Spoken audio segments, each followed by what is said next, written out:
Everyone must have an ultimate standard. There is no neutrality. An ultimate standard cannot be proved from another standard, since there is no greater standard, and appealing to a lesser standard is fallacious. An ultimate standard cannot be merely assumed, otherwise we couldn't know anything at all. This leaves only one possible answer to the question of how an ultimate standard is proved. An ultimate standard must prove itself. It must be self-attesting. It must provide criteria for what is to be considered true, and by which all claims are judged, including the ultimate standard itself. This immediately invites a crucial objection. If an ultimate standard is used to prove itself, aren't we simply arguing in a circle? We have already shown that it is fallacious to merely assume what we are trying to prove. This is the fallacy of begging the question. We cannot merely say that T is true because T is true, and yet we are forced into the seemingly strange and yet inevitable conclusion that we must somehow use our ultimate standard to prove our ultimate standard. There are two things to remember about circular reasoning when it comes to an ultimate commitment. 1. It is absolutely unavoidable. 2. It is not necessarily fallacious. First, some degree of circular reasoning is unavoidable when proving an ultimate standard. This follows from what we have already established. An ultimate standard cannot be proved from anything else, otherwise it would not be ultimate.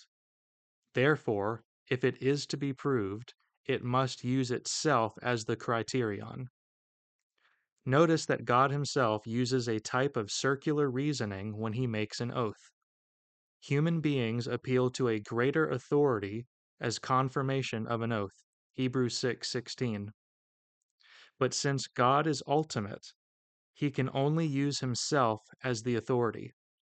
Hebrews 6:13 states, "When God made his promise to Abraham, since there was no one greater for him to swear by, he swore by himself."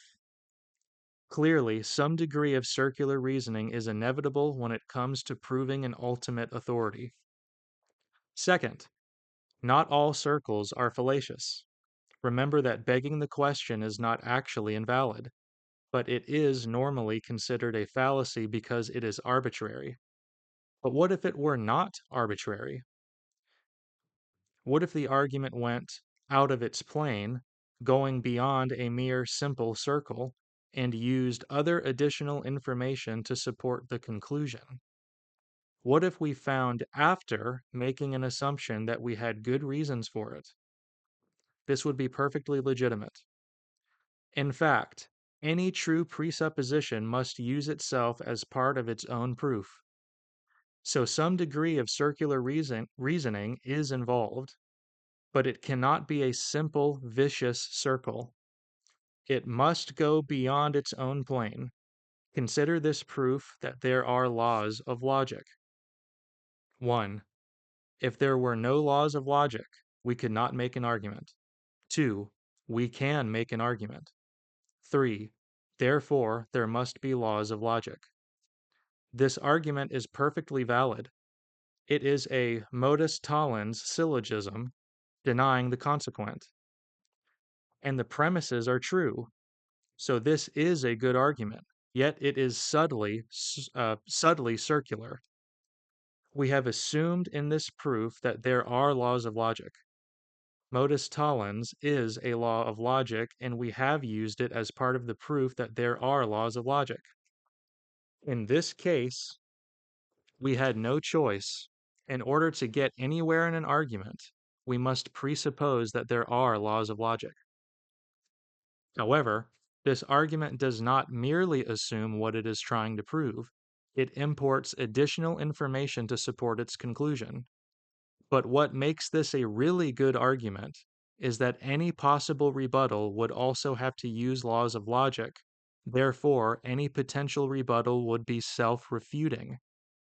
A great way to show that a particular presupposition must be true is to show that one would have to assume it would have to assume that the presupposition is true, even to argue against it.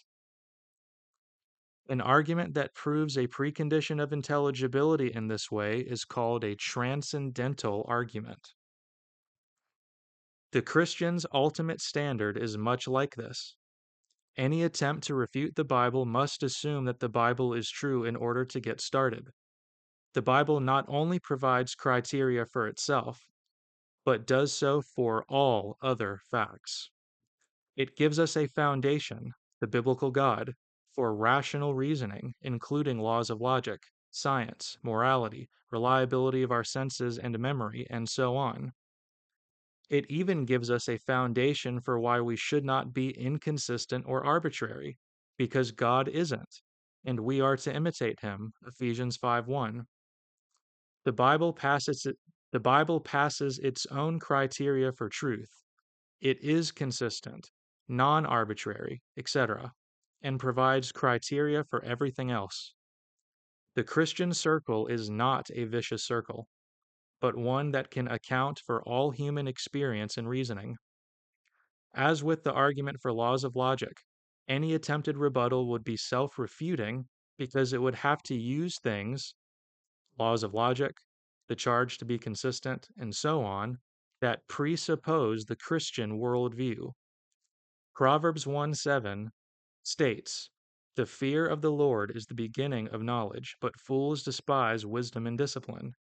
So we can either begin with God and his presuppositions, as revealed in his word, or we can reject them and be reduced to foolishness.